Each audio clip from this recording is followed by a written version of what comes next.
नर्मदे हर नर्मदा परिक्रमा एक विलक्षण अनुभूति के 86वें भाग में मैं डॉक्टर सुरुचि अग्निहोत्री नाइक आप सभी का स्वागत करती हूँ। पिछले पर्व में मैंने एक संकट के बारे में बात की थी। हम कंचनपुर में सरपंच जी के घर थे और सरपंच जी आने में बहुत देर हो रही थी। इंतजार करते करते रात के 10:30 पौने 11 हो गए और फिर सरपंच जी आए।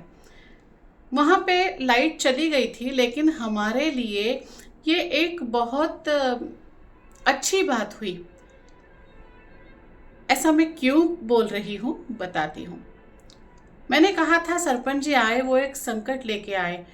यहाँ तो सरपंच जी ही खुद एक संकट थे। जब सरपंच जी घर आए तो सरपंच जी भी नशे में थे। उन्होंने मद्यपान किया हुआ था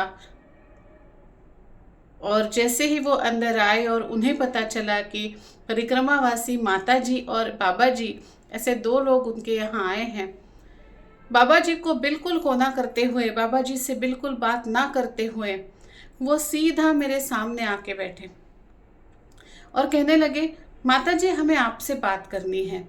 हमें इतना अच्छा लग रहा है, बहुत साल बाद कोई माता जी हमारे घर आई हैं। पहले पहले तो ये तो समझ में आ रहा था कि उन्होंने दारू पी रखी है, लेकिन पहले पहले तो फिर भी ठीक था।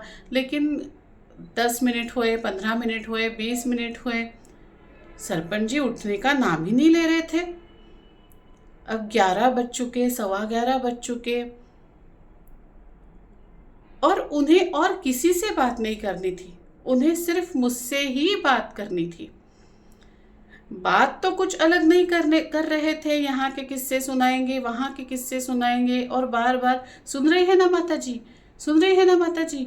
मैं क्या बोलता हूँ माता जी, ऐसा माता जी, वैसा माता जी, आप तो मत जाओ माता जी, आप तो बहुत दिन तक यही विश्राम करो माता जी। माता जी के सिवा उन्हें कुछ नहीं बोलना था, उन्हें कुछ नहीं समझना था। बीच में बहुत बार ऐसा हुआ कि बाबा ने उन्हें रोकने की कोशिश की और बात बाबा की तरफ मोड़ने की कोशिश की, लेकिन उन्हें बाबा से बात ही नहीं करनी थी, उन्हें मुझसे ही बात करनी थी। उनकी जो माता जी थी, उन्होंने 1 घंटे बाद करीब करीब अपने बेटे को बहुत समझाने की कोशिश की। उन्होंने बोला कि तुमने पी रखी है बेटा, तुम जाओ, सो जाओ, माता जी से कल बात कर लेना। लेकिन सरपंच जी सुनने का नाम ही नहीं ले रहे थे। वो वहाँ से उठ ही नहीं रहे थे। लाइट चली गई थी तो बाबा ने क्या किया, मेरे और सरपंच जी के बीच में बाबा खिसक खिसक के थोड़े से आके बैठ गए और मुझे इशारे से कहा, तुम लेट जाओ और सर पे से तुम ब्लैंकेट ले लो और तुम लेट जाओ। और मैं लेट गई और फिर भी उन्होंने कहा, अच्छा माता जी आप थक गई हो, कोई नहीं, बात नहीं, आप तो लेट जाओ, मैं तो बातें करूँगा। अभी भी वो वहाँ से उठने का नाम ही नहीं ले रहे थे। एक बार तो बाबा के मन में ऐसा भी विचार आया कि उन्हें डांट के अंदर भगा दे, लेकिन ऐसा करना एकदम से नहीं हो पाया। हम उनके घर में थे, हम उनके आश्रित थे और पता नहीं उस वक्त कुछ समझ ही नहीं आ रहा था।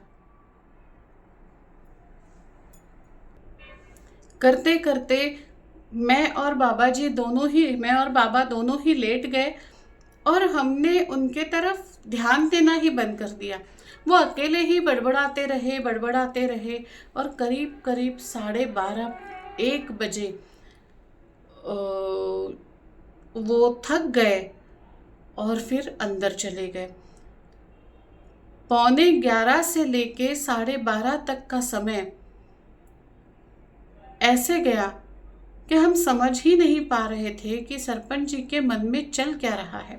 उन्हें ना अपनी माँ से बात करनी थी, उन्हें ना बाबा से बात करनी थी, उन्हें सिर्फ मुझसे बात करनी थी और बात करनी थी, वो सुनने के लिए तैयार ही नहीं थे।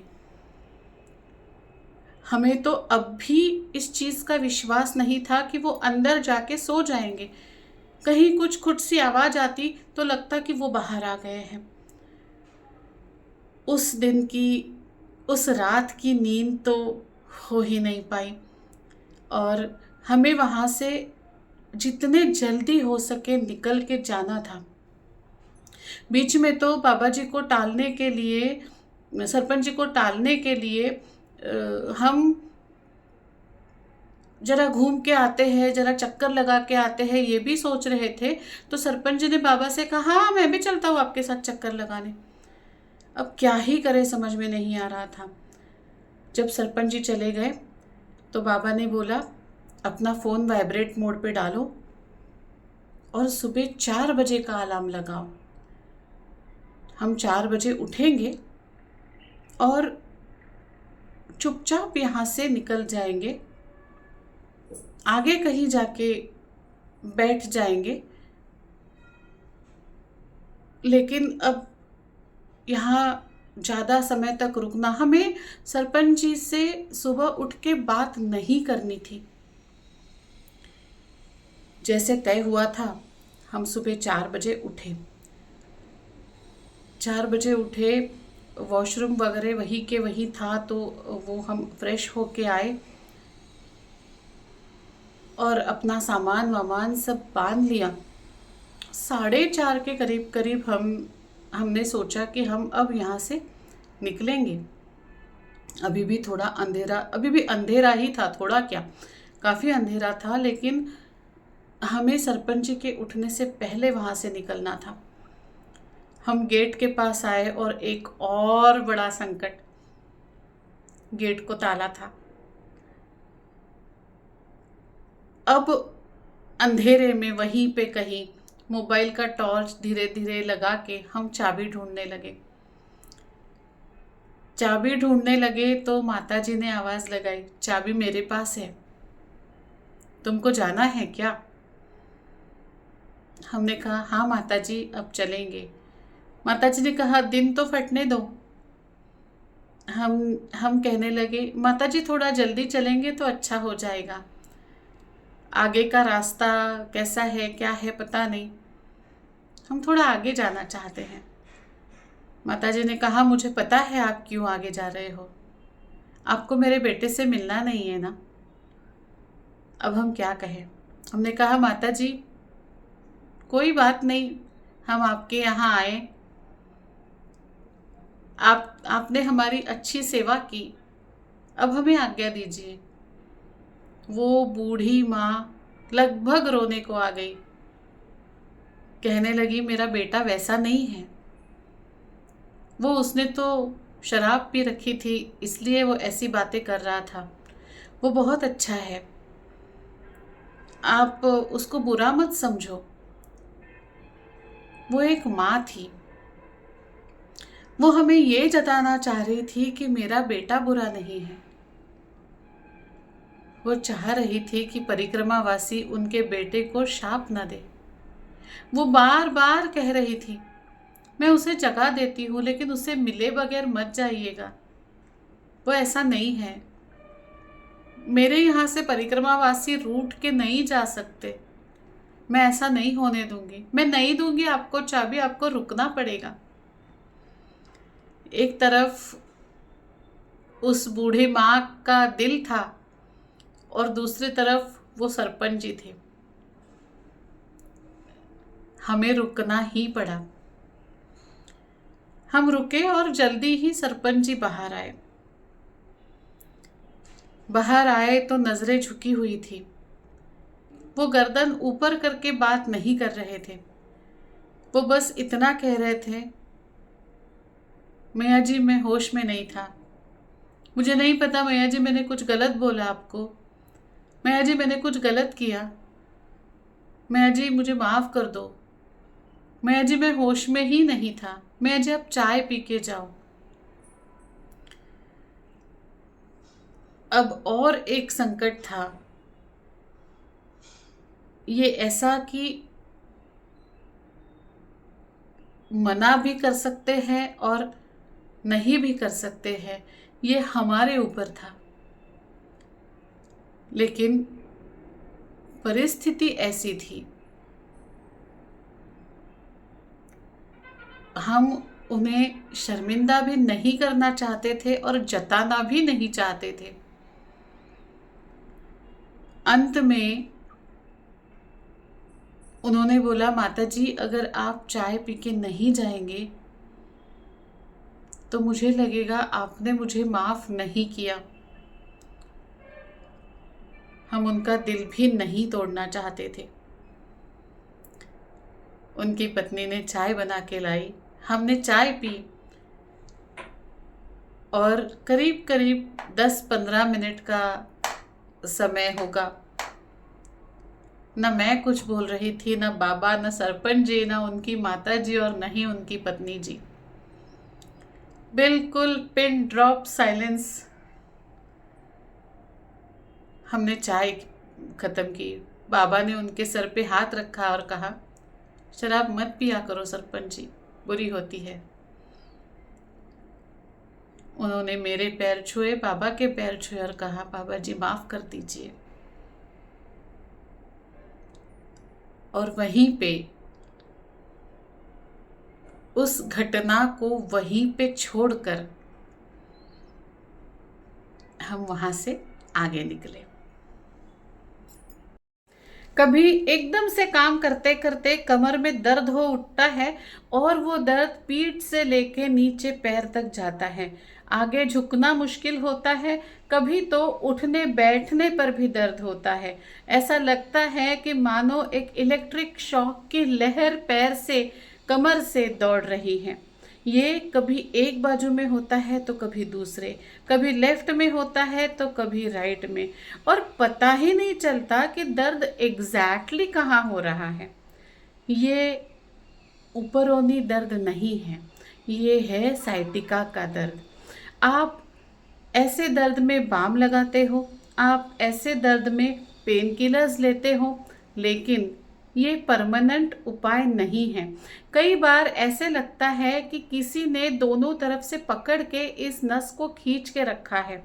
कई बार ऐसे लगता है कि ये नस दब गई है और रक्त संचार नहीं हुआ है, लेकिन ये थोड़ी देर के लिए ठीक होता है और फिर से आ जाता है। अब डरने की ज़रूरत नहीं है, क्योंकि अब तज्ञ हेल्थ केयर आपके लिए लाया है ऐसी थेरेपीज जो है होम्योपैथी और टिश्यू सॉल्ट थेरेपी, जो जड़ तक जाके साइटिका के दर्द को पूरी तरह से दूर करता है। आपको क्या करना है? आपको करना है संपर्क तज्ञ हेल्थ केयर डॉक्टर सुरुचि अग्निहोत्री नाइक। नंबर है 9823653511।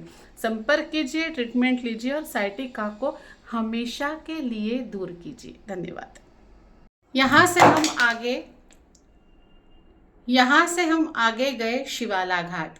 शिवाला घाट ये अपभ्रंश है शिवालय घाट का। यहाँ पानी के अंदर, नर्मदा मैया के अंदर बहुत सारे शिवलिंग हैं। कहते हैं कि नर्मदा मैया के गोल गोल घुमाव के कारण या उनमें छोटे छोटे जो भौरे जैसे होते हैं उनके कारण जमीन पर मिट्टी गोल गोल घूमकर, रेत गोल गोल घूमकर शिवलिंगों की निर्मित हुई है। कहते हैं यहाँ रोज एक यानी साल भर के 365 शिवलिंग है। कुछ पानी के प्रवाह के अंदर है, कुछ पानी के प्रवाह के ऊपर है। ये स्थान बड़ा ही रमणीय स्थान है। यहाँ पर एक बहुत बड़ा पेड़ है, कहते हैं वो कल्प वृक्ष है।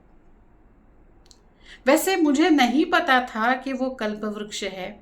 उस कल्प वृक्ष के नीचे बैठकर मुझे इतनी शांति मिली, इतना आराम मिला कि उसे शब्दों में वर्णन करना बहुत मुश्किल है। मैं ये ज़रूर सोच रही थी कि ये पेड़ कुछ अलग है, लेकिन मुझे ये नहीं पता था कि वो कल्प वृक्ष है। और अगर पता भी होता तो मुझे ऐसी शांति मिल रही थी कि उस कल्प वृक्ष के नीचे बैठकर भी मेरे मन में कोई भी कल्पना आई ही नहीं। मैं कोई भी कल्पना कर ही नहीं सकी। मैंने कुछ मांगा ही नहीं और पहली बार कुछ ना मांगने का जो आनंद मुझे मिला, उसका वर्णन मैं नहीं कर सकती। वो मन की स्थिति कैसी होगी कि ईश्वर कल्पवृक्ष के रूप में मेरे सामने है और कह रहा है मांगो जो मांगना है, और मेरे मन में कोई कामना ही नहीं होती। वो क्षण बहुत ही अद्भुत था, वो स्थान बहुत ही सुंदर है, और वो जगह, वो समय का एक पल, वो भी अवर्णनीय है। ऐसी स्थिति अगर हमारे जीवन में जीवन भर साथ रहे तो कितना आनंद आएगा, तो कितना मुझे शब्द नहीं याद आ रहा है जिसे सुकून कहते हैं ना, उसे हिंदी में क्या कहेंगे, मराठी में जिसे हम चिर शांति कहते हैं। आप बताइएगा जरूर कि उसे हिंदी में क्या कहते हैं। तो इस तरह का अनुभव लेकर हम वहां से भी आगे गए। आगे फिर खाटी दमेड़ी करते करते हमें आगे जाना था। अब ये रास्ता थोड़ा सा जंगल, थोड़े से खेत, ऐसा ही रास्ता था। यहाँ पे एक चीज़ जो ध्यान में आई कि ये जो छोटे छोटे गांव है, गांव क्या, शायद हमें इन्हें पाड़ा कहना ज़्यादा सही रहेगा, क्योंकि लोक संख्या बहुत ज़्यादा नहीं है। आदिवासी क्षेत्र है, और आदिवासी क्षेत्र होने के कारण आसन लगाने के लिए यहाँ पे कोई बड़ा मंदिर या ऐसा कुछ नहीं है। स्कूल भी हर गांव में नहीं होता है। तो यहाँ से जब हम पैदल पैदल चल रहे थे तो एक ऑटो वाला हमारे आगे पीछे चल रहा था। वो अपनी सवारी छोड़ रहा था, लेकिन 2-3 बार वो हमें क्रॉस हुआ। उसने हमें पार्ले जी के बिस्किट दिए, हमने बिस्किट रख लिए। हमने उन्होंने दिए हुए पार्ले जी के बिस्किट रख लिए तो वो बाबा के हाथ पकड़कर रोने लगा। ऐसा क्या था पार्ले जी के बिस्किट में? कुछ भी तो नहीं। पार्ले जी के बिस्किट तो हर कोई देता है, लेकिन वो कहने लगा मैं धन्य हो गया, आपने मेरे हाथों पार्ले जी के बिस्किट लिए। मैं तो चाहता हूँ आप मेरे घर चलो, लेकिन मुझे पता है आपके लिए मेरे घर चलना आप सही नहीं मानोगे, आप उचित नहीं समझोगे। ऐसे ही हुआ है। मैंने जब जब जिस जिस को बोला है कि मेरे घर चलो, उन परिक्रमा वासियों ने कभी कहकर कभी बिना कहे मना कर दिया है। लेकिन कोई बात नहीं, मुझे इसका बुरा नहीं लगता, और इसीलिए मैंने पार्ले जी के बिस्किट देना शुरू किया कि कम से कम ये पार्ले जी के बिस्किट मेरे हाथों से आप स्वीकार करते हो तो मुझे लगता है कि मैंने नर्मदा मैया की सेवा की। लेकिन ऐसा क्या था उसमें कि उसके हाथ का खाना खाने के लिए कोई तैयार नहीं था? ऐसा क्या था उसमें कि पार्ले जी के बिस्किट हमने स्वीकार किए तो उसे रोना आ गया? बताऊंगी अगले पर्व में। तब तक के लिए नर्मदे हर। अगर आपको ये वीडियोस अच्छे लग रहे हैं तो इसके साथ साथ कई छोटे मोटे वीडियोस मैं बना करके आपके लिए लेकर आती हूँ। कोई शॉर्ट्स होते हैं तो कोई बड़े वीडियोस होते हैं, जिसमें मैं स्तोत्र बताती हूँ। नर्मदा मानसिक नर्मदा परिक्रमा पे हम चलते हैं। तो आपको ये अगर सारे ही वीडियोस पसंद आ रहे हैं तो आप कमेंट करके मुझे ज़रूर बताएं। नहीं पसंद आ रहे हैं तो भी बताएं, और आप क्या चाहते हैं वो भी बताएं। इस वीडियो को लाइक करें, इस चैनल को सब्सक्राइब करें और सारे ही वीडियोस को शेयर करें। नर्मदे हर।